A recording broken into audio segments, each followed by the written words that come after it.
19 years, 11 months, and 2 days before being stabbed while acting on the set of a vampire movie, Terrence, 24, stood with his father-in-law in the parking lot of the hospital.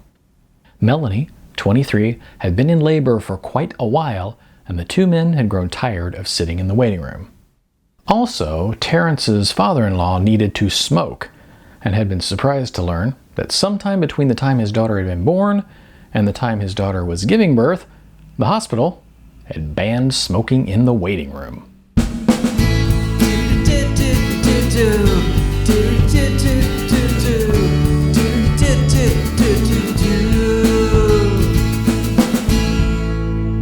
Hi, I'm Neil A. Yeager, and today I'm reading from my novel, Non-Hollywood.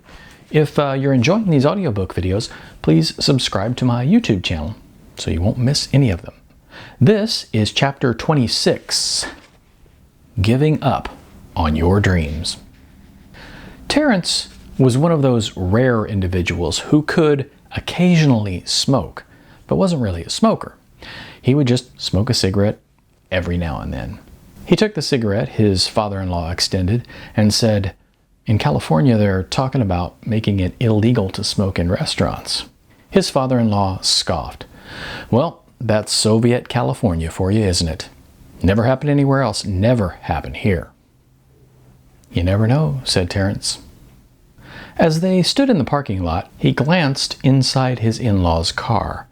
4 tiny dogs stared back at him, yelping from the back seat. There were several more little dogs back at their house, but apparently these 4 couldn't be left alone. Even as Melanie had clearly gone into labor, time had to be made to gather these dogs, their water bowls, and their various toys before making the trip to the hospital. "They okay in there?" his father-in-law asked. "It looks like it." Now, Terrence liked dogs. He had a dog growing up, and he had loved that dog. But what was going on in his in-laws' house was overkill. He and Melanie had temporarily left LA and been staying at her parents' house in her old room. It had been a month now as they waited for the baby to come, and Terrence had to keep the door to the room closed lest he be wading through dogs. It was a bit much. "So, Terrence, how long are you going to stick with this acting thing?" Terrence replied, "I suppose as long as it takes."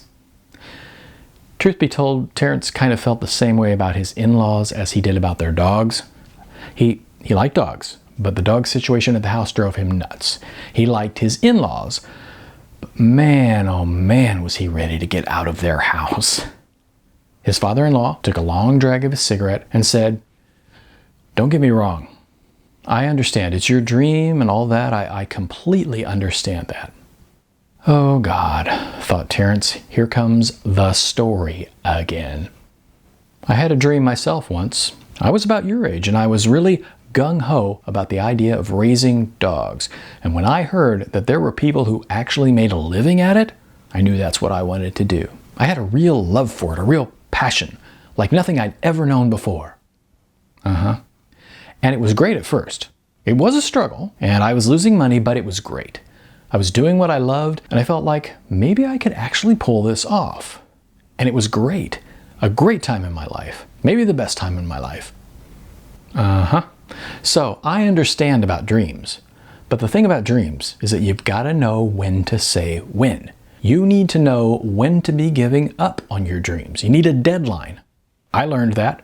I gave myself a year. And when that year was up, I did the right thing for my family. I got a steady job with a steady paycheck and raised dogs as a hobby. Well, it's not exactly the same thing. It is the same, Terrence.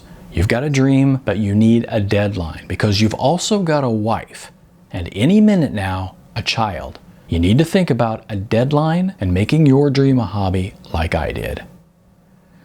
Terrence simply nodded and hoped that the baby would come soon so all the attention would turn there.